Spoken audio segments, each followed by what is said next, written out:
And we're gonna clap the slate. Clap, slate. Here's a curious puzzle. And there's something interesting in the phrasing that kind of tricked me. So we got this coin. It was created by a friend of mine. Our goal is to lift up this coin and these 4 straws, and the only thing you get is a 5th straw. That's it? That's all I get? That's all, yes. By the end of, you can arrange these however you want, but by the end of it, you should be able to touch only this straw and lift up all of this. I'm allowed to use this straw. You're allowed to manipulate everything you want, Okay. but then you're like, and now we begin. And then you're gonna reach over, pick up the 5th straw and be able to lift all of them up. Yeah.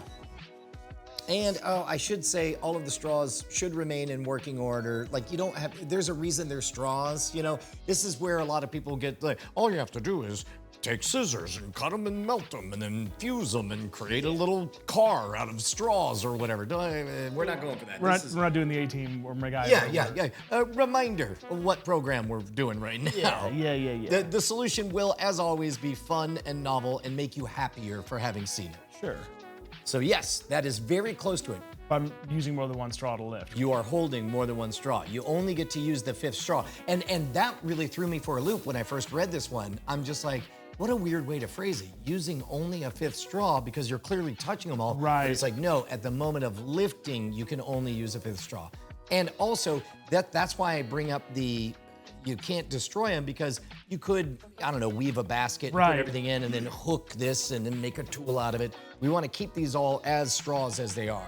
If we want to, we can use these really long matches, and that way you'll know the difference between a bend and a break, maybe a little bit easier. In fact, let's go ahead and pull out some of those matches. We'll try it both ways. We'll try it both with straws and matches.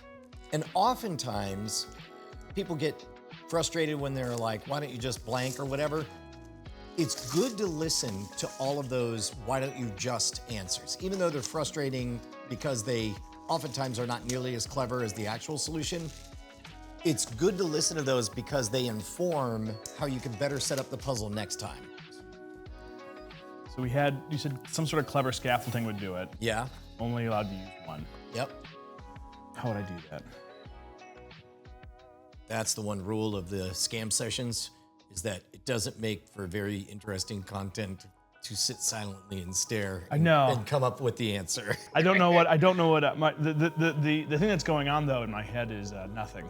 Actually, that's something that helps out. If you start talking to yourself and just say what you see in front of you, this is how you can actually instigate a placebo effect on yourself. This is why positive self-talk actually works, and it works better if you say it out loud, because parts of your brain, they don't really know that it's you initiating the language that's coming back to you. Just by saying, what do we got here? And in fact, we've seen a lot of this as I've set up the studio, is I've just been talking it out as though I'm on The Martian or something. Okay, so I've got my 4 matches.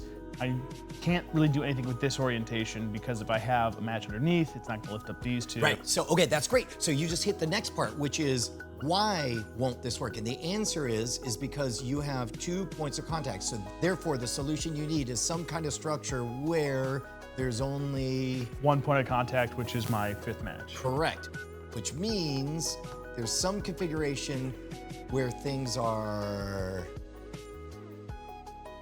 not doing that. Right, okay. So if I start with You know what, I'm actually gonna check my notes now. You keep going, you keep going. I'm gonna start just with my 1 point on the ground and use that as my base. I know that I have to create some sort of bracing structure. Yes! I'm not supposed to. I'm not supposed to. I've spent so many years as the dungeon master, it's hard for me to not want to help. Hang on, I'm sorry. I just realized I have a place where I can overlap. So if I go over here, I can go under there and over top of that. Why are you looking at me? You're not allowed to look at me. I want to see you experiment. Okay, I'll experiment. All right. But I also want to have as much room for that as possible, so I'm gonna make a nice big triangle. So that way I have plenty of room for my matches to sort of bend and not break. Oh, I'm so glad that I happen to have these giant matches.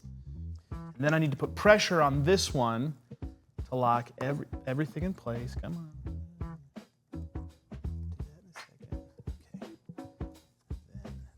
Here. Okay, so now I have 1 point of contact with my. You know what? Okay, that is. I'm gonna give you a close enough. Okay. I mean, actually, that is a novel and different solution, and it did put enough tension on this one to crack it. But I don't know that the official answer won't do the exact same thing. Well, let's do it. Let's see what your note is, and do another one side by side. Yeah. There we go. So give me 5 more. So now I think there'll be a little bit less tension as we go 1, 2, 3, 4. And that's also going to lock the coin in place too, making life a little. Exactly right. So here, set the coin right there in the X. This is sort of like when you close up a paper cardboard box or something. Oh, it's close here. Let me get this longer so that it can. Oh, look at that. Oh, here, so here. close. Okay, you ready? I'll do it together, right? So Yep. Hold it in place, and Yep. we'll, boom, look at that. Yeah! Oh, you're gonna do it. You gotta do the Okay, thing. Oh, you did it. You did it. it's like Blair Witch all of a sudden. All right, toast, toast, toast, toast.